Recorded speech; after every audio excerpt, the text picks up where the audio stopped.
Bonjour et merci d'être là aujourd'hui avec nous dans votre émission inédite Le secret du bien-être. C'est un sujet qui revient constamment à chaque changement de saison. Les femmes en usent et en abusent. Il en existe une grande diversité et on ne sait jamais lesquels choisir.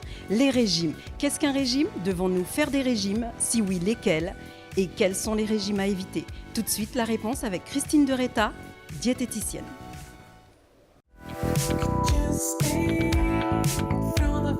Bonjour Madame de Reta. Bonjour Marie. Alors dites-nous, pouvez-vous nous donner une définition du terme régime ? Alors régime, comme on l'a appris à l'école, régime, l'homme est un omnivore par exemple, donc ça désigne son type, son mode d'alimentation. Certaines espèces sont herbivores, nous sommes omnivores, donc nous mangeons de tout. Après, on peut parler aussi de régime dans certains cas, dans certaines maladies, comme le régime sans gluten dans la maladie cœliaque. Et puis la plupart du temps, on parle de régime surtout amaigrissant. Quand on emploie généralement le terme régime, c'est pour parler de régime à visée amaigrissante.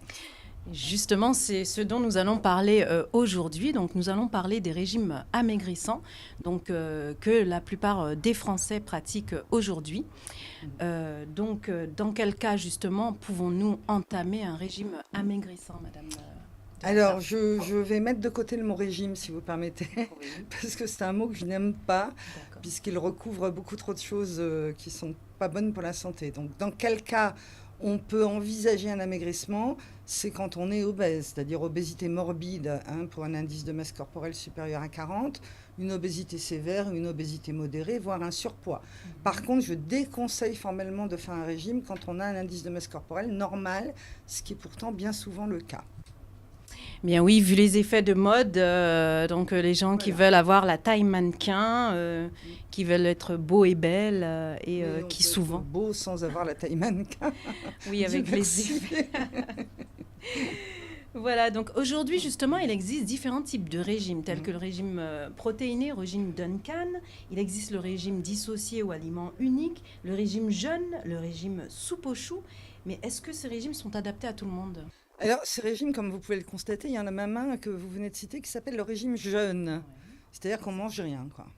Donc, on ne peut pas faire plus restrictif que ça. Donc, ces régimes sont déconseillés parce qu'ils sont restrictifs et déséquilibrés.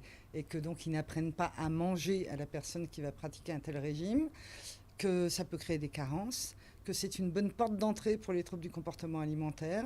Donc, non, nul ne peut ignorer, en plus, si on est dans ce domaine, qu'il y a un rapport d'expertise sur les pratiques alimentaires amaigrissantes qui dénonce tous les risques liés à ces régimes fantaisistes. D'accord.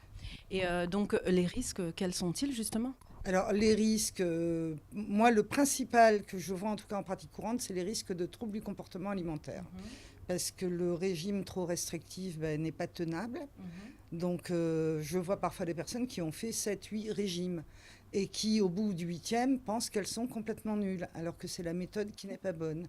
Ces régimes ne sont pas tenables, donc ils vont en général être trop restrictifs. On va supprimer souvent les féculents, l'huile au repas. Du coup, on va crever de faim entre les repas, ce qui est absolument normal, puisqu'on n'aura pas assez mangé. On va commencer à penser à grignoter, puis finalement, on va beaucoup y réfléchir, on va craquer. Quand on craquera, on se sentira très coupable. Et au repas d'après, on va se restreindre. D'où un cercle vicieux où on se restreint toujours plus au repas et on grignote toujours plus entre les repas. Donc on arrive à déséquilibrer totalement son alimentation. Les autres risques sont les risques de carence, que ce soit en vitamines, en minéraux, carence osseuse également dans certains cas. Donc vous voyez qu'il y a pas mal de risques. Ah oui, il y a énormément de risques donc aujourd'hui à pratiquer ces régimes dits restrictifs.